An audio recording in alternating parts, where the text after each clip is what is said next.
வணக்கம் ஃப்ரெண்ட்ஸ், வாங்க நான் இந்த ஸ்டைலில் ஒயிட் பாஸ்தா சோஸ் செய்து காட்டுறேன் பாருங்க. இப்போ நான் பாஸ்தா அவிய வைக்கிறதுக்காக தண்ணி விட்டு ஒலிவ் ஆயில் வரும். உங்களுக்கு ஒலிவ் ஆயில் விருப்பாட்டி நீங்கள் சமைக்க பாவிக்கிற எண்ணெய் பாவிக்கலாம். தண்ணி கொதிக்கட்டும். பாஸ்தாவுக்கு அவிகிறதுக்கு எண்ணெய் விடணும். எண்ணெய் பாஸ்தா ஒன்று ஒட்டாமல் இருக்க. அதுக்கப்புறம் நான் ஒரு சின்ன துண்டு சிக்கன் எடுத்து அதையும் பட்டி உப்புத்தூள் போட்டு வச்சுருக்கேன். உங்களுக்கு நிறைய சிக்கன் விருப்பம்னா நீங்கள் நிறைய போடலாம். எங்களை விட்டு விரும்பி சாப்பிடாதபடியாக வைக்க அந்த சாப்பாட்டில் அந்த வெஜிடபிள் சத்து சிக்கன் சத்து எல்லாம் செய்கிறோன்றக்கா நான் ஒரு சின்ன துண்டு போடுறேன். அதுக்கு பிறகு ஒயிட் சோஸ் செய்கிறதுக்கு 1 கப் பால் வேணும், 50 கிராம் பட்டர் வேணும். பட்டர் எடுத்து வச்சுருக்கேன். இது சோல்டட் பட்டர், அன்சோல்டட் பட்டரும் போடலாம். அதுக்கப்புறம் ஒரு மேசக்கரண்டி கோதுமை மாவு வேணும், பிளெயின் ஃப்ளவர். இந்த கோன் சிப்ஸ் தான் நான் எடுத்திருக்கேன். அதுக்கப்புறம் ஒரு சின்ன ப்ரோக்கோலி ஒரு துண்டு, கேரட் ஒரு துண்டு, கேப்சிகம் சிவப்பும் பச்சையும் போட்டிருக்கேன். நீங்கள் கூடுதலாக மிளகறி இருக்குன்னா கூடுதலாக போடலாம். அதோட வதக்கிறதுக்கு ஒரு சின்ன துண்டு இஞ்சி எடுத்து சின்ன சின்ன பீஸாக வெட்டியிருக்கேன். 2 பல் உள்ளியும் எடுத்து வெட்டி வச்சுருக்கேன். ஒரு சின்ன வெங்காயம் வெட்டி வச்சுருக்கேன். என்னங்கிற விட்ட வெங்காய வாசம் பிடிக்காதபடியாக நான் அந்த டேஸ்ட் இருக்காதபடியாக கொஞ்சமாக போட்டிருக்கிறேன். உங்களுக்கு வெங்காயம் பிடிக்கும்னா நீங்கள் கூடுதலாக போடலாம். இப்போ தண்ணி அங்கால கொதித்து கொண்டிருக்குது. நான் எல்லாம் ரெடி பண்ணி வச்சுட்டேன். இந்த கோன் பாஸ்தா தான் நல்லா இருக்கும் ஒயிட் சோஸுக்கு போட. இந்த பாஸ்தாவை நீங்கள் பாஸ்தா பேக்காகவும் செய்யலாம், நல்லா இருக்கும். மரக்கறி உங்களுக்கு ப்ரோக்கோலி கூட பிடிக்கும்னா நீங்கள் ப்ரோக்கோலி கூடவும் போடலாம். நான் கொஞ்சமாக போட்டிருக்கிறேன். இப்படி செய்து கொடுத்தா எல்லோரும் விரும்பி சாப்பிடுவினோம்.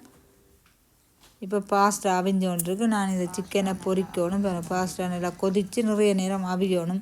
ஒரு 10 நிமிஷம் 12 நிமிஷமாவது விடணும். அப்போ பாஸ்தா நல்லா சாஃப்டாக இருந்தால் தான் நல்லா இருக்கும்.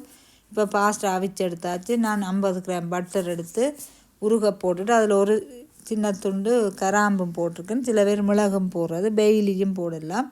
இப்போ பட்டர் நல்லா உருகட்டும். பட்டர் நல்லா உருகின பிறகு எடுத்து வச்சிருக்கிற ஒரு மேசக்கரண்டி பிளெயின் ஃப்ளவரை போட்டு நல்லா அந்த கட்டிப்படாமல் வறுத்தெடுக்கணும். அந்த பட்டர் மணம் போகிறதுக்கு நல்லா வறுத்தெடுக்கணும். நீங்கள் கூடுதலாக செய்ய போகிறீங்கன்னா பட்டரை கூடுதலாக போடணும். இப்போ பாருங்கள், பட்டர் உருகிட்டுது. நான் அந்த எடுத்து வச்ச ஒரு மேசக்கரண்டி மாவும் கொஞ்சமாக உப்பும் போடணும். உப்பை கொஞ்சமாக போடணும். அப்புறம் பத்தாட்டி திருப்பி போடலாம். இப்போ நல்லா வறுவட்டு பாருங்கள், ஒரு கட்டியும் இல்லாமல் நல்லா கை விடாமல் கிண்டின முடியாக கட்டி இல்லாமல் வந்திருக்குது. கட்டிப்பட்டால் கஷ்டம். பிறகு க்ரீம் வடிச்செடுக்கணும். இப்போ நல்லா வறுவட்டு வந்துட்டுது. இப்போ நான் எடுத்து வச்சு அந்த 1 கப் பாலை இதுக்குள்ளே விட போகிறேன். பாலை விட்ட அப்புறம் கைவிடாமல் கிண்டிக்கொண்டே இருக்கணும்.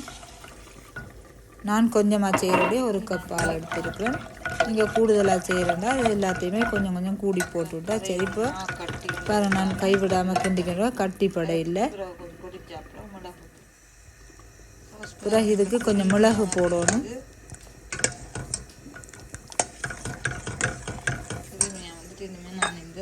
இப்போ ஒயிட் சோஸ் ரெடி ஆகிட்டுது. நான் கொஞ்சமாக மிளகு போடுறேன். உங்களோட உரைப்புக்கு ஏற்றவா நீங்கள் கூட்டி குறைச்சி போடலாம். இப்போ ஒயிட் சோஸ் ரெடி ஆகிட்டுது. நான் இந்த கோழியை பொரிச்செடுக்க போகிறேன். நான் ஒலிவ் ஆயிலில் தான் பொரிக்க போகிறேன். பாருங்கள், சட்டி எடுத்து வச்சாச்சு. பொரிக்க தேவையான எண்ணெயை விட்டுட்டு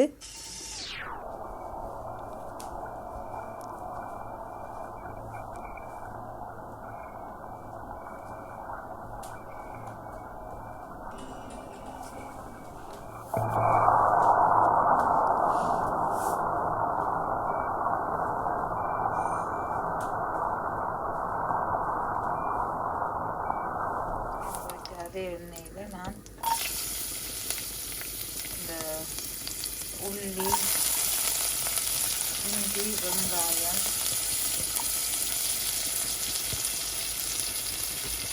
அதுக்கு இந்த வெஜிடபிள் எல்லாத்தையும் போட்டு வதக்கும். லைட்டாக வதக்க போகிறது கிரஞ்சியாக இருக்கணும்ல.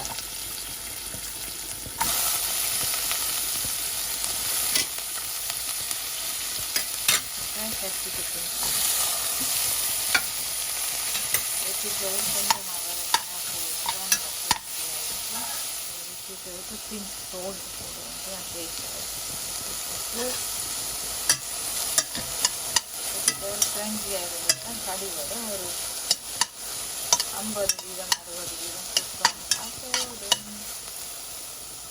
இதுக்கு yellow capsicum போட்டால் இன்னும் கலர்ஃபுல்லாக இருக்கும். நான் ரெட்டும் க்ரீனும் தான் போட்டேன். அதோட ப்ரோக்கோலியும் க்ரீன் ஆக்குறேன். க்ரீன் ஆக்கி நல்லா வச்சுட்டு ஃப்ரெண்டில் வீட்டில் நம்ம அரைச்சிக்கிறேன். சிக்கன் போட்டுருக்கேன்.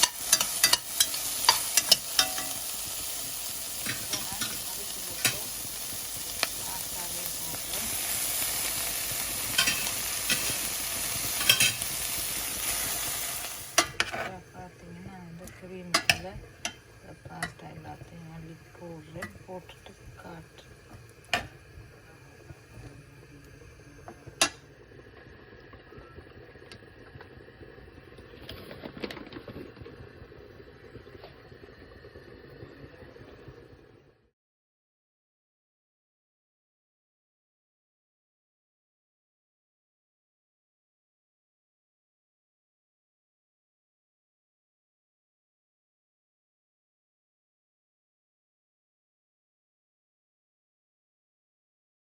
வெளியில் சமைக்கடையில் ரெடி பண்ணி வெளியில் சமைக்கணும். நாங்கள் போச்சுட்டு நடுவுக்குள்ளே தான் சமைக்க வைக்கிறோம். இப்போ அந்த அடுப்பு கென்னனாலான வேலை செய்யலை. இது வேறு பாஸ்டா குத்தி நல்லா அழகாக சாப்பிடலாம். வேறு ஆடிக்கொண்டு இருக்குது.